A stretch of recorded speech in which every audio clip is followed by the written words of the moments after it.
So today I'm interviewing Tracy Benjamin. She's the creator of the popular food blog shutterbean.com. There you can find a million recipes for really any occasion in your life ever. She'll show you how to meal prep, keep a food journal. She's got her intentions of the week, grocery shopping hacks, and other random hidden gems, like a video of watching an acorn grow into a tree. In part one of this series, our first course, if you will, we're going to discuss our issues with binge eating, which in my opinion is an underexamined subject, and in terms of acuity is right up there with anorexia and bulimia. Besides discussing the foods that have the most power over us, we're also going to look at the possible origins of our cravings, as well as some of the internal processes like rationalization that seem to trip us up every time we try to mitigate our habit. We also look at the movie Shrek, which besides being about large green ogres who save the world, is also, at least I think, about body dysmorphia.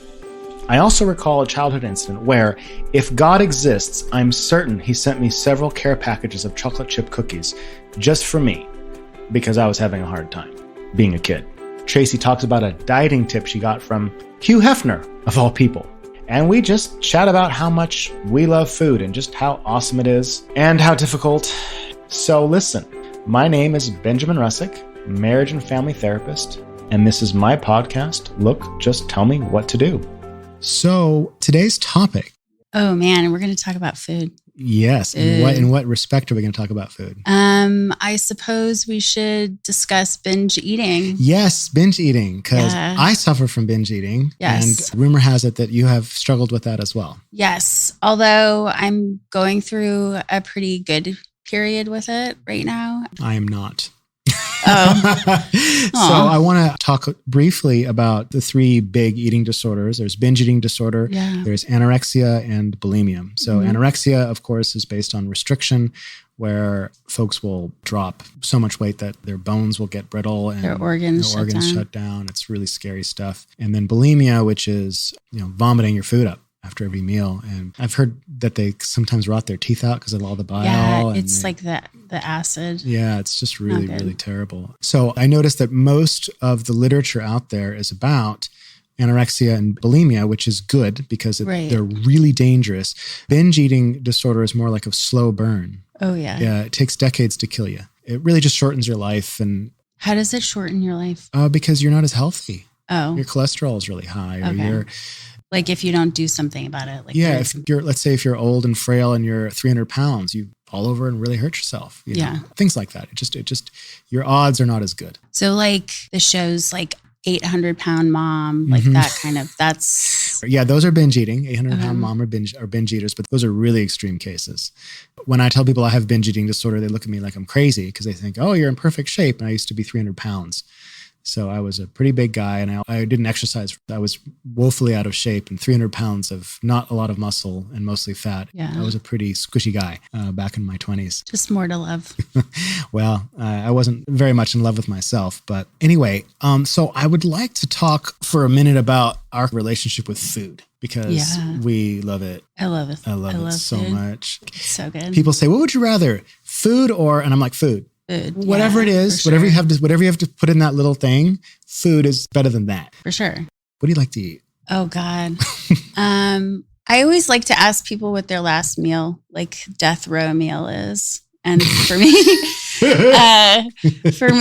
it's lasagna and garlic bread, French fries, basically anything that Garfield would eat. Garfield is the cartoon cat character, but anyone under the age of 40 might not know what we're talking about. He is a hysterical cartoon cat. And one of my favorite ones is he goes, finally, for the first time in my life, a diet worked, and he's slim as a rail, and he eats one potato chip, and his stomach just goes, boom. Ooh, yeah, that would be me. Isn't that how it feels? Yeah, totally. Like you lose 5 pounds, and then you go out and you have like sushi. Oh God. I think I have like an extra stomach for sushi. So I like to talk about my divine foods list. Okay. What does that mean? Food that has a spiritual hold upon my soul. Okay. The definition of a divine food is any food that I see that if I see it, it doesn't matter who the food belongs to or what diet I'm on or whether I've eaten 10,000 calories that day or I've had all the sushi.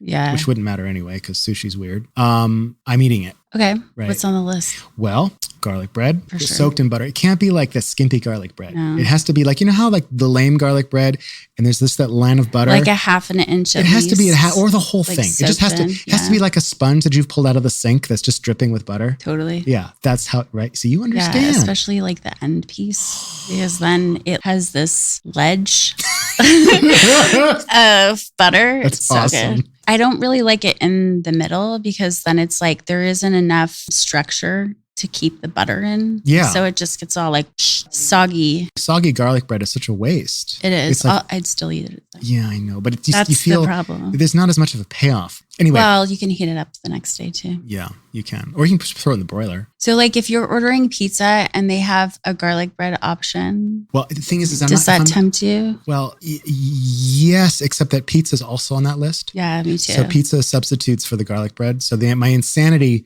will be satisfied with the pizza. Okay. Right? I like a garlic knot or two before I start eating pizza. Like a what? A garlic knot.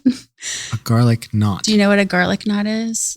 It's like garlic bread, but they take the pizza dough and they roll it up. That sounds good. It's like got garlic and butter in it. And cheese? They put cheese in it? They bake it and then they take it out and then they like toss it in cheese and butter. It's really good. Yeah, I would be. If I saw one of those, you could put one on a string and I would just run after it. For sure. Pizza is on my divine list. I also like salami sandwiches. Ooh, are you a mayonnaise person? Yes, I'm a mayonnaise person.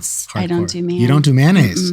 What's wrong with you? I just think it's like extra fat. But that's why it's good. You don't like I like eggs, but I don't like the smell of eggs or like when things are too eggy. In the drug world, there's different designations for like, oh, I'm a heroin user, I'm a this, or I'm a that, or I'm a crack addict. But there's one, I think it's called garbage pail or garbage. Are you a raccoon? It's a drug addict who'll take anything. Okay. And I'm that way with food. Okay. I eat it all, like all the food, all the time. I don't. You have like a banned food list. Kind of. Okay. What's on it?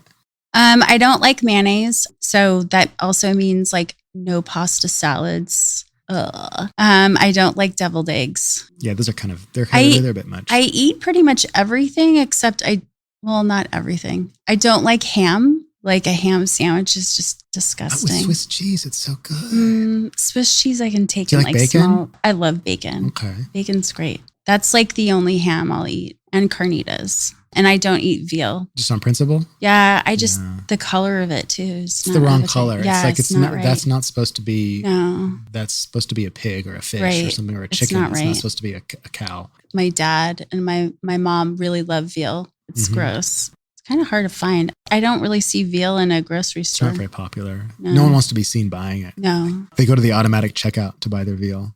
I wanted to call you out for the donuts that you brought to Sam's birthday. So those of you listening at home, there is a podcast, I believe it was with Sam, where I talked about the donuts at his birthday party that showed up. And I had a spiritual experience with one of it was a bear claw donut that had like all this apple filling in it. Ooh. That was just apple fritter?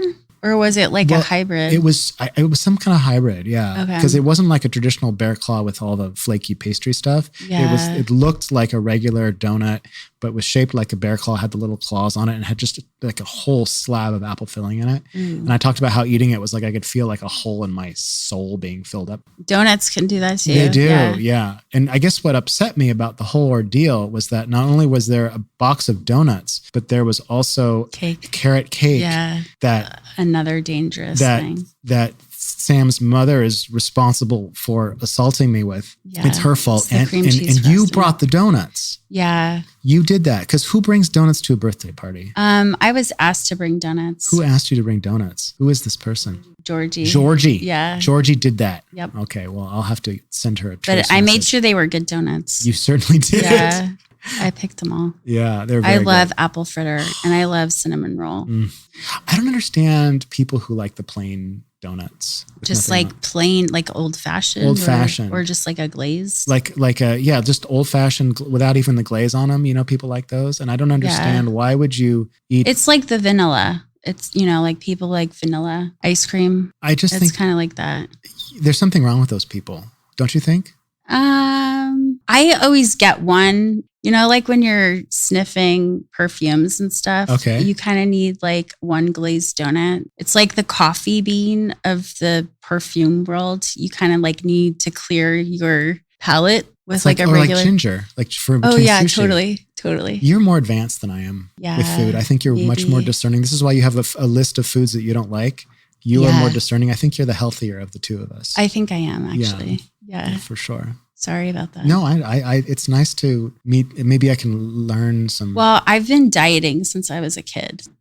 Were you ever put on a diet? Many. I was put on a diet. How old were you? I was maybe, I don't know. They were using yogurt instead of like plain yogurt? Yeah, plain yogurt instead of mayonnaise. Oh, in what application? Sandwiches. Oh. It was awful. It was really, really gross. So I have some experience with that. Do you ever watch skinny people eat? Sometimes, yeah. It's weird. Do you notice? It is a little bit weird, yeah. I have two friends that are really small, and I was out with them, and I was matching how much they were eating, and I was so hungry by the end of dinner. Because they didn't eat much? They kind of pick at things, and they don't really dive in. You notice that? And they don't really care if they leave food on the plate. Right. That's like a big no-no for me. Yeah, but they drink all the wine. That's true. You notice that? Like I won't even drink very much wine at all during dinner. And it was really interesting. At the end of the meal, my plate was clean. Theirs were kind of half full, and my wine was half, and their wine was gone. And they were both looked at me like, maybe they just like want to catch a bigger buzz and not eat. Yeah, I think one of them was probably an alcoholic. Oh, but that's another story. Let's talk a little bit about rationalizing. Okay, there's a lot of that. There's a lot of that. When you know you're on a diet, you're not supposed to eat X, Y, Z. One of the reasons that I work in the drug and alcohol field, and so I was really able to relate to addicts a lot because I know what it's like to rationalize and to rationalize one's way towards food.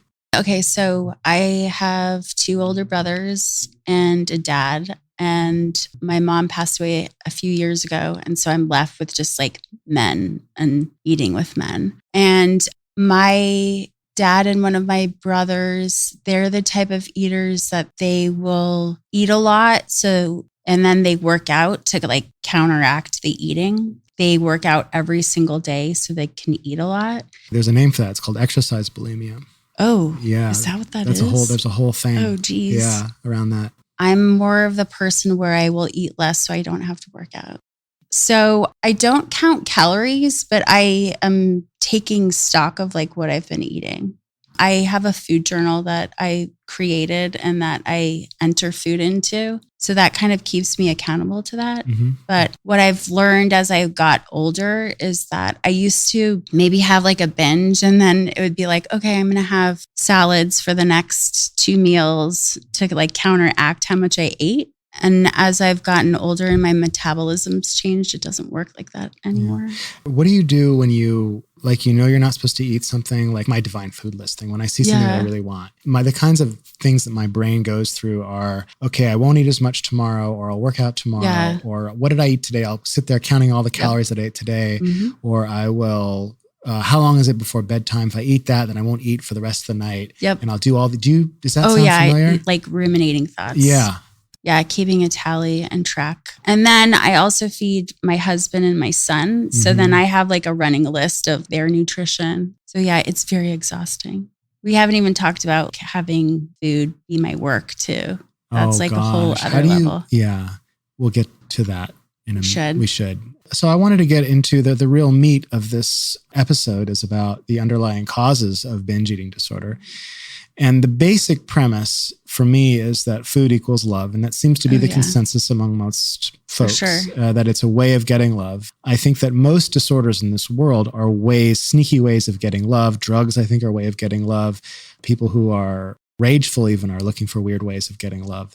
Everyone's trying to, someone wants to get famous, or someone's, starving themselves to look beautiful. That's a way of getting love, right? Yeah. But food is just one of those ways. So why don't you tell us how this developed in your life? Okay. I'm from an Italian family. My dad's Italian, and my grandma was like a food pusher. She was an amazing cook. So good. But she was like the type of person that didn't let you leave the table unless you had third helpings. And if you were like no, I'm cool, grandma. She'd be like, what's wrong with you? And so then I have my mom who was not into food at all. She grew up a really skinny child. Food was like more of a fuel thing. Mm-hmm. And you eat because you have to, not because you want to. So there was like this real weird battle between my mom and my grandma about food. And so my mom kind of had to learn how to cook to sort of compete with my grandma. Okay. So my dad loves food, and that was how he felt love from his mom. So all of our family get-togethers as a child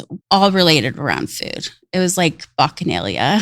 Like my grandma just poured everything into feeding us.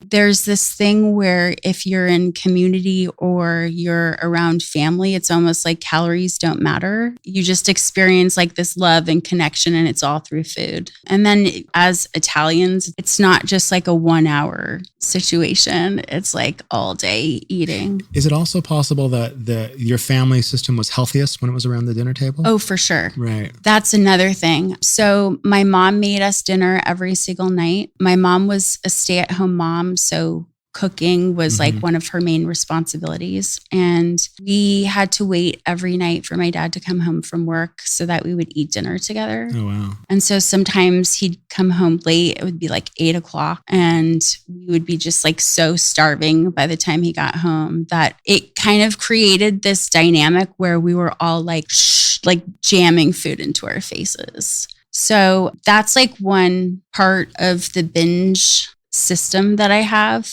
But another thing was that my dad worked a lot, and I saw him on the weekends, mostly when my mom was like sick of us and like, here, you take the kids. So my dad would take us out to like ice cream or whatever. And my dad was always like, get whatever you want. So of course, food is love. I tried to get as much as I could. And I tried to keep up eating with my brothers as well. So then it was like, if my dad wanted to eat his feelings, we were all eating his feelings with him. And so my dad had a very complicated relationship with food. He like yo-yo dieted. So my brothers gained weight and I gained weight, and the focus was more on me having to lose weight. So I would always be put on a diet with my dad. My mom would get pissed because I ate too much, but I was never modeled like moderation. Also, my mom and I couldn't relate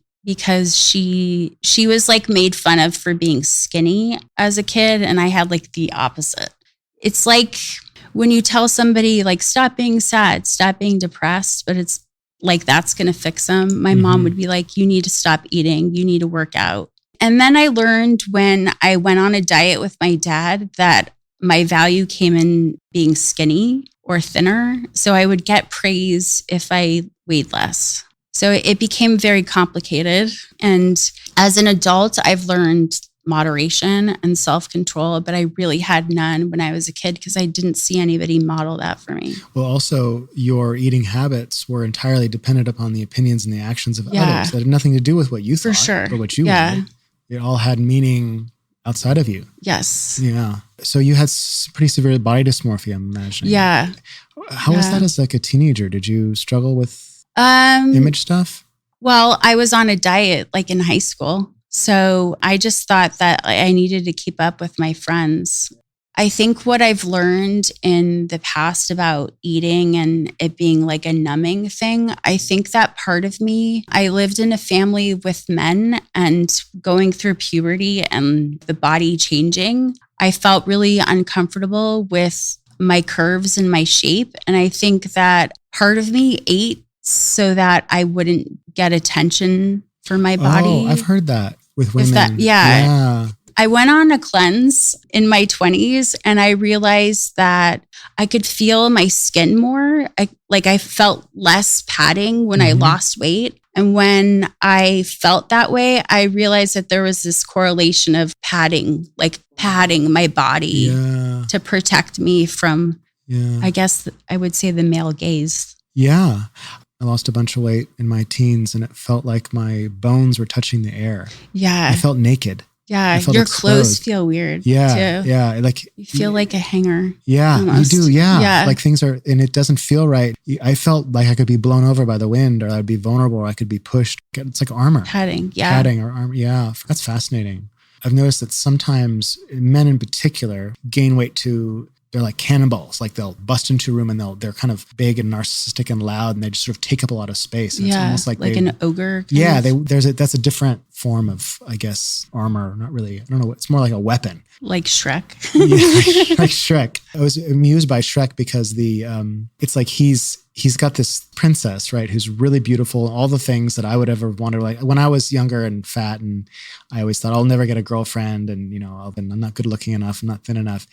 And then it's like he had no interest in her, but then she becomes this troll, and she actually, in my book, downgrades herself. Mm-hmm. And then he's like, "Oh, you're perfect." I wonder what life would have been like if Shrek was a part of my childhood. I think I watched it when I was probably in high school, so it wasn't like a core memory kind of thing. But it really is a movie kind of about body dysmorphia. Yeah. It's weird. For sure. Because he's totally confident. He knows he's an ogre, but he likes the fact that he's an ogre. He's comfortable in his swamp and his thing. And can I ask you a question? Please. Do you love watching movies that involve food? Like, do you pay attention to Okay, what thank people you for are asking me eating that. I almost in movies? Yeah. So one of the things that drives me completely insane, the diner scene. I hate this. So somebody's in a diner and they've ordered all this food, and they're sitting down, they're just about to eat all the food, like it looks good. And I've usually been sitting in the movie. Well, because it's like food style. It's like right? It's food style. Yeah. It's all the food I'm not supposed to eat: French fries, burgers, and all this shit. And sometimes there's a milkshake, and somebody comes in and says their thing, da da da da da, and the person gets huffy and says, "Well, fuck you," or something.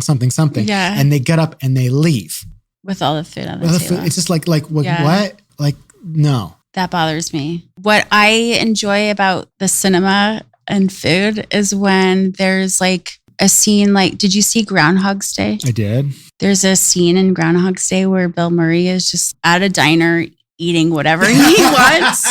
I love any movie when people, I guess, binge. There's another movie. Binge Without Consequences. Yes, totally. Defending Your Life. Did you see that movie? No, what happened? There's a scene in there. So he's like in heaven, or like sort of this purgatory. He is on a trial for his life.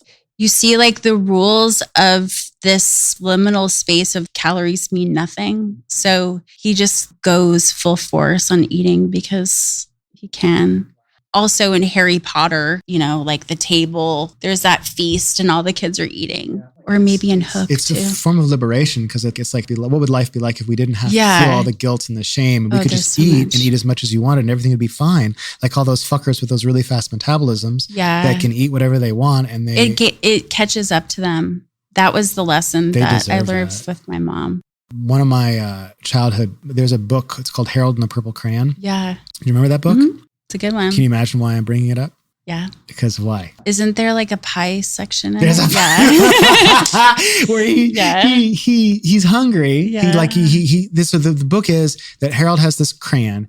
He gets out of bed and he creates like a balloon or something like that. And he gets on the balloon and he sails off to somewhere, and he says, "Okay, I'm flying enough." And so he draws some water and he draws some land and lands on the island, on the land. And then he's hungry. So he draws these pies. Yeah. And then he realizes he's made too much pie. So he draws a hungry moose to eat the pies.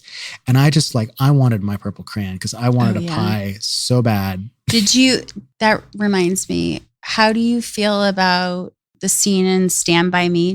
Did you see that movie? Yeah, with the purple with the pie eating contest? Pie eating? Yeah. Oh, good question. I always lard wanted ass. Lard ass. Yeah, and the way that a narrator tells him, and then lard ass did this thing, and lard ass.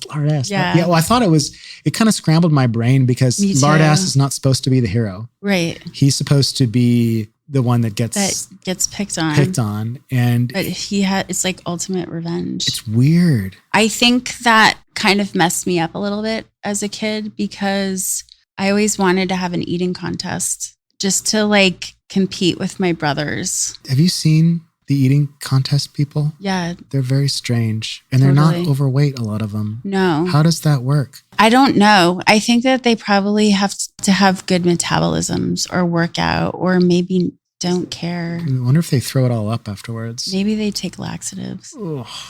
I don't know. It just seems like you'd feel real sick Yeah. after doing that. Yeah. My old therapist, he was really old fashioned. He tried to cure my eating problem by having me overeat. Oh God. Which is just in front of him? No, just like, he's like, go eat like, 10 pounds of salami and you'll never want to eat it again. I'm like, no, that really didn't work. Like, how much salami did you eat? A lot. 10 pounds is not 10 pounds, okay. But he was brilliant, but he had some serious flaws in his methodology. So it's like eat until you feel sick of it. Yeah. Because the thing is that to go back to sort of my thing, for me, food when I was a kid was the only way I experienced the world in a way that worked. Like my parents fought a lot, didn't get along. Our family we didn't function. Were your parents together? They were. Okay. Yeah. Barely. And school, I didn't have any social skills for various reasons. And so I didn't get along with anybody at school. And so I had nowhere to really go. The anecdote that I talk about are these Chips Ahoy started leaving samples on the doorsteps. Oh my God. And I walked to school one morning and it was like, I wasn't allowed to eat certain things at home. Yeah. My parents didn't know what to do with me. But here, eat this yogurt sandwich. And like, they didn't know what to do because I was gaining so much weight. And then at school, I'd get teased for eating the wrong thing. And so God himself decided that Chips Ahoy should sponsor me. So on the way to school, there was just all these soft, chewy cookies left on people's doorsteps. And I made myself absolutely sick eating them. You just like pilfered them from people's... It wasn't pilfering. It was a gift. It was like manna from heaven. Okay. It was sent to me. Wow. That's a good rationalization. It's not what are you talking about? It's the truth and you know it. I don't really like Chips Ahoy. But chewy cookies are good. It's like the soft, like the Dunkin', what were they? Keebler Elf? It was like a chocolate chip, chewy, yummy cookie. Tender. Really delicious. I mean, my favorite cookie is the oatmeal raisin. We weren't allowed to have cookies at my house. Yeah. That's another thing. We had a lot of weird limitations about desserts, and we only had desserts or real butter when we had company come over. Oh. So I grew up with margarine, Fleischmann's margarine. So like my mom wouldn't serve guests margarine. Mm-hmm. She'd buy like real butter. And so the next day we'd have leftover butter and I would just make my toast super buttery. I was called Butterball as a result too. Oh. Not fun. No, by whom? My dad. Your dad called you Butterball? Yeah. Did he not realize that he was being a really unpleasant human being by doing that? I don't think so. I think he thought it was funny and cute. Wow. Not sure about that. Parents do the stupidest things. Yeah. I'm sorry that happened. It's cool. I love butter. Me too. It's considered God's gold. Really? Yeah.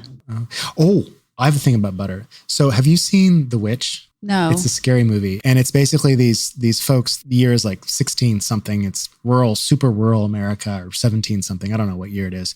And they move out into the middle of the wilderness and try to make it on their own, right? And this witch comes and messes with them and it's a bad time.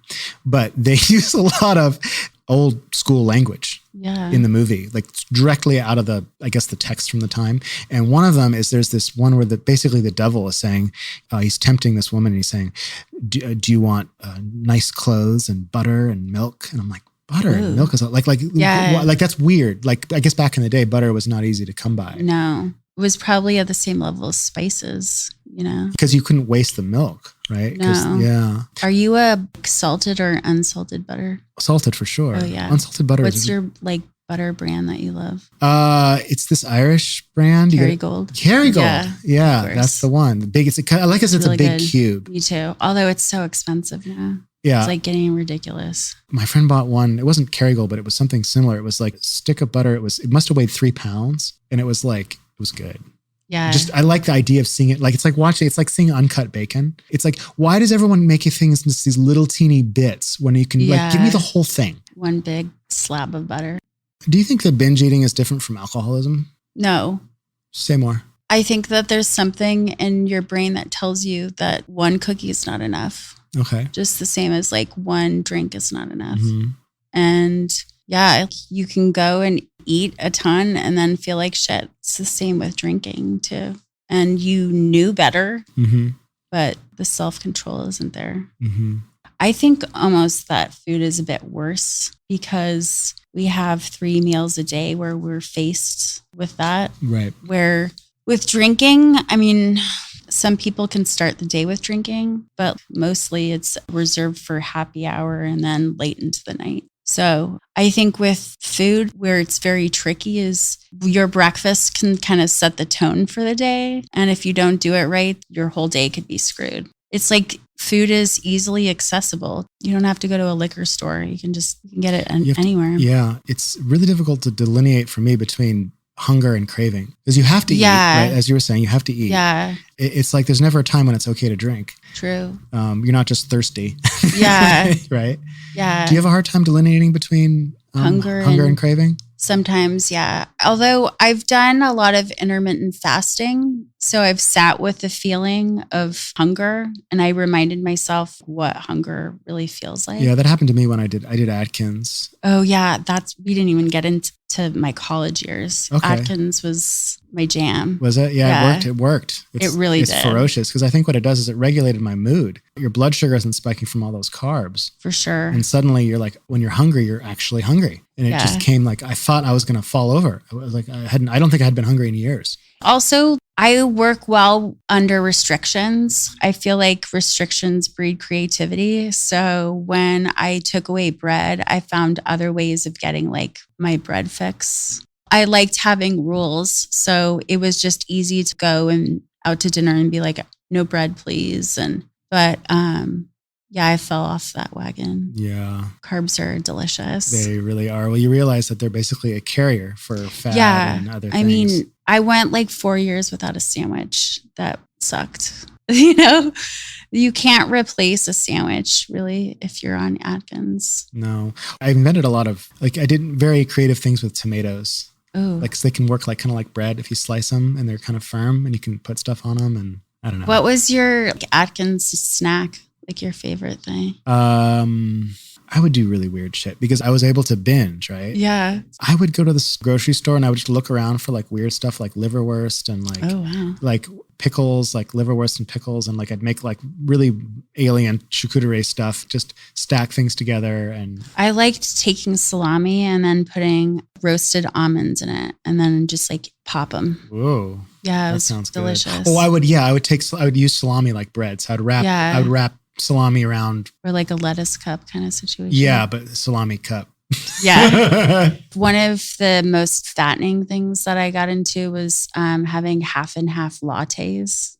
Breve lattes. Oh, yeah. Holy shit, those are Oh, good. my God. Yeah. That was like so sinful. And the thing Delicious. you got to indulge in all this sin and lose weight, which is bizarre. Very bizarre. Honestly, I think that a lot of Atkins is just calorie restriction because I don't think you end up getting as hungry because you're filling up on protein and fat. For sure. And intermittent fasting, I think, is the same deal. I don't think anything magical happens because you're not eating. I think that people tend to eat a certain amount between a certain time period, but I promise you I could gain weight on intermittent fasting. I would just eat 5,000 calories in those periods easily. Well, I've tried to do that with intermittent fasting, but then I get really full and then it's a couple hours later, then I'm hungry and then I miss my window. Yeah. What progress have you made in your overall relationship with food? So as a food blogger, I have to come up with new recipes all the time. And it's very challenging to be around food constantly and not eat it or like not go overboard with eating it. Mm-hmm. It's been a challenging relationship with food. And about, I want to say 3 years ago, I started food journaling. I created this little journal that helps me track all of my meals and my water intake and my exercising. And so I've gone through about 9 of those journals.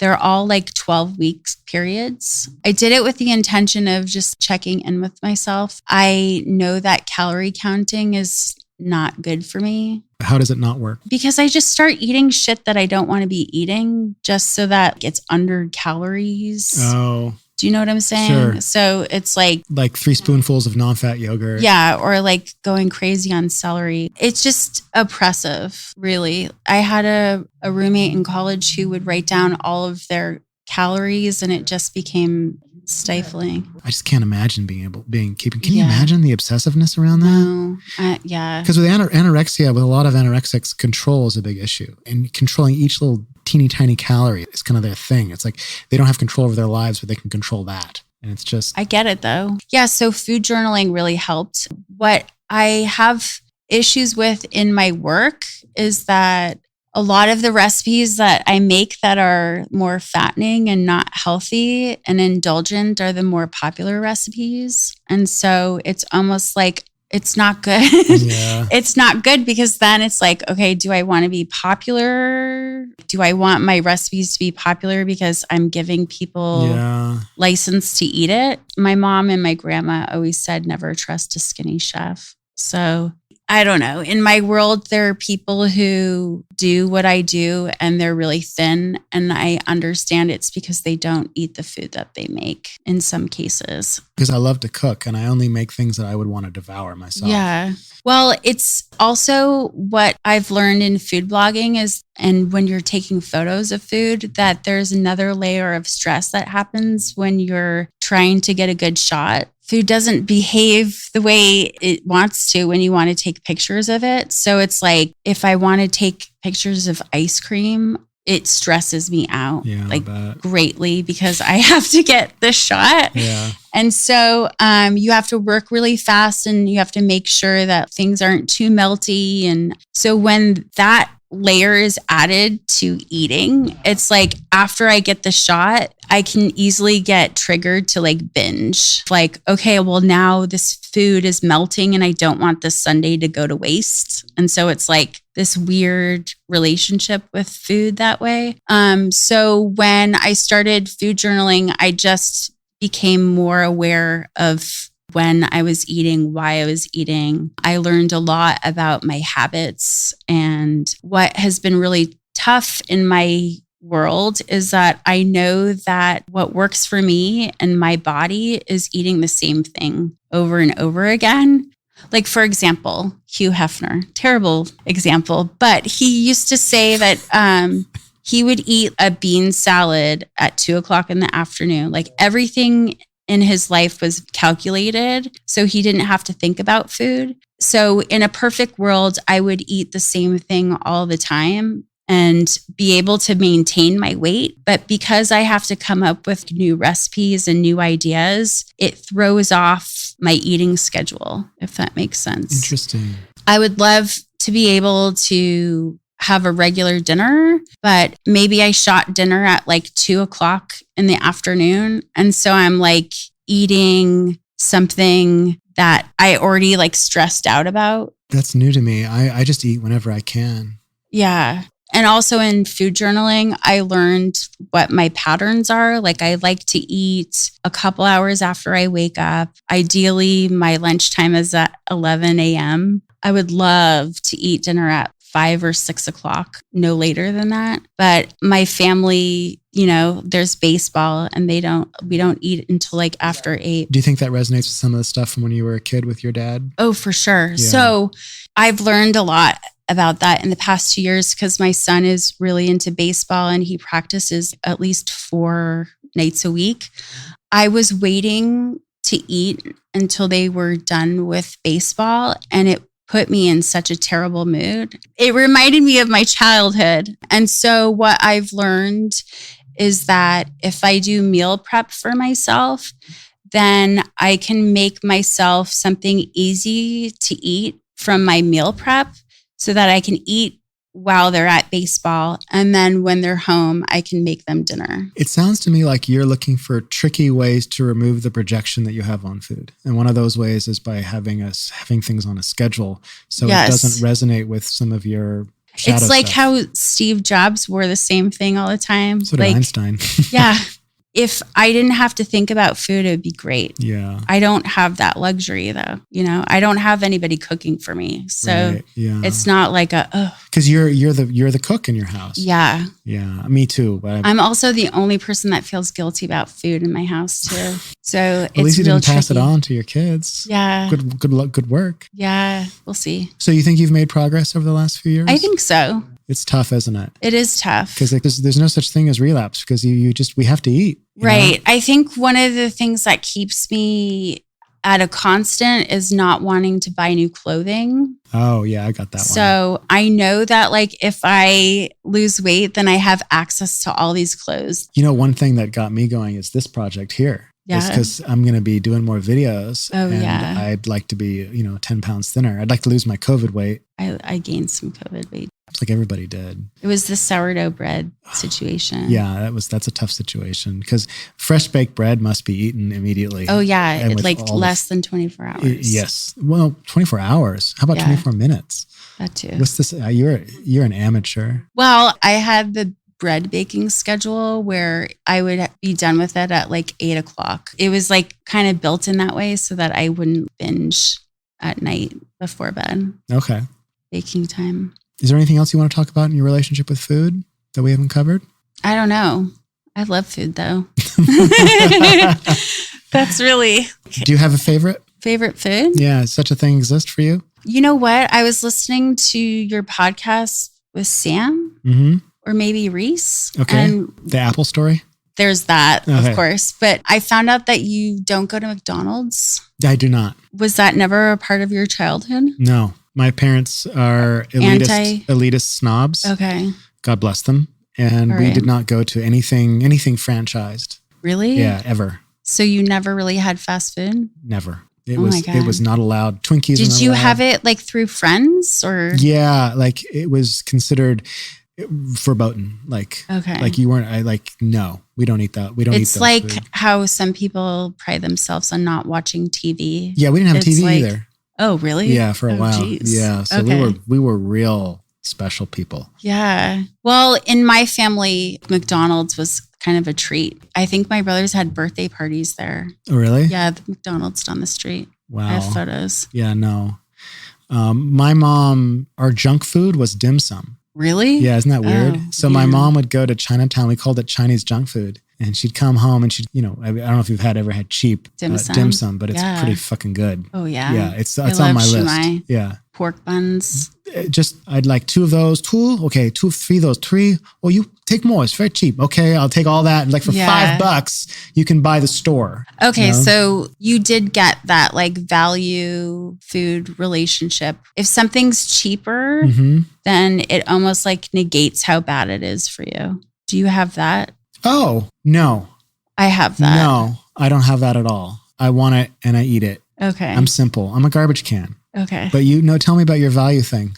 I don't know if I have it necessarily anymore. Going to McDonald's here is so expensive and it's not worth it anymore. I think that in our society, if you can get pizza that's like $2.99, it's almost like that is the focus, that it's like cheap rather than. No. I think my family, you always spent whatever it took to get good food. Money wasn't the object. Okay. The food was the object. Like my dad was really weird about food. I haven't gotten into that, but he was very picky. And so he would get the best of whatever, the best cheese or the best. Okay. Like he'd come home from the store with these weird cheeses with all the rings, that's like, it's like the ass cheeses. Yeah. There was this little teeny thing and it would have a sticker on it like, like $25 or something like that. I see that in alcoholism with people who buy really expensive wines. And it's like having an expensive wine negates the fact that you had like 3 of them. It's like, I'm not an alcoholic because I drink expensive shit. Like I'm a connoisseur, Yeah. not an alcoholic. What's it like to have this conversation with me? What's it like to talk to a fellow, I don't know what to call us. I don't want to call I love it. I love talking about food. Yeah. I don't get to talk about food enough, I don't think. Well, we can always talk about it again. We can have another food I would thing. love that. Or I could maybe... yeah, maybe we could cook together. I think you'd have a lot to teach me. I only cook a few things. What do I cook? Yeah. I cook steak. I make a salad. How do you cook steak? Pan fried. How do you prepare it? Like medium? I'm medium rare. I'm not very good at judging when it's done though, so I'm still learning to do that. I know. It doesn't work. I can't figure it. I never get it right. My dad is like very anal retentive about steaks. Like if you overcook it, he won't forgive you. People get weird about steaks. It's like you've committed a carnal sin, so to speak. Well, it is an animal. It is meat. Yeah. I do steaks, salads, lasagna. I make a really good red sauce. I saw your lasagna. Yeah, my mom taught me how to make a really good red sauce. And I can grilled cheese. It's in all my podcasts. I talk about my grilled cheese. I have all these steps. I like, saute onions and I make, it's like grilled cheese cake. Essentially. Oh, yeah. Really? Yeah. Because it's not just cheese? Well, listen. Okay. Tell me. All right. So you get this bread, this like pumpernickel bread. Mm-hmm. It's like, you lost me. Not, but I'm saying it's dense. Okay. It's dense. It's light. It's from. Does it have seeds in it? It has seeds in it. Okay. You don't like seeds? Are they caraway seeds? I have no idea what the seeds they are, but you just get really thick, really dense bread, and you slice that and you saute onions and soak it in butter, and it's like it becomes like a sponge cake almost. And then you put the cheese on top of that, lots of cheese, like more cheese than you need. Okay. And you have the onions in there. By the time you serve it, it's like is it a sandwich or is it open face? No, it's a sandwich, but you couldn't pick it up. You have to eat it with a fork. Oh, like it's just too gooey to be picked up. And cool. I make that for my friends because I want to kill them, I suppose. Food is love. It is. Right? Yeah. I love to cook for my friends. Me too. And I like baked chicken and stuff like that.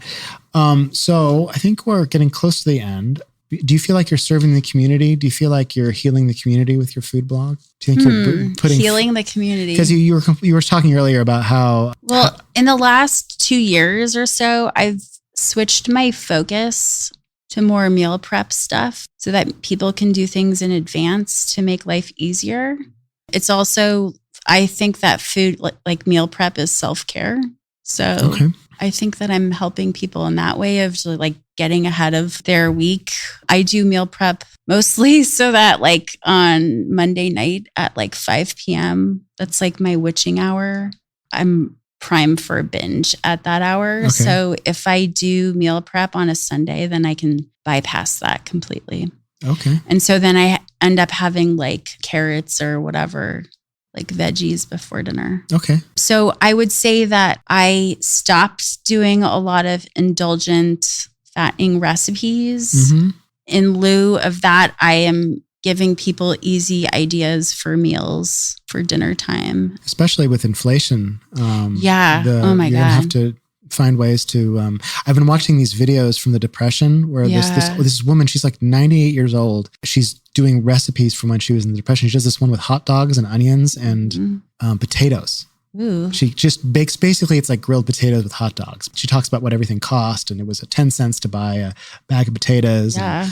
My mom used to make this thing called Crocodile Goulash. It was something that she learned in like Girl Scouts. It's baked beans and you put hot dogs in it, like cut up hot dogs. Oh. Yeah. That sounds awful. It was actually really good.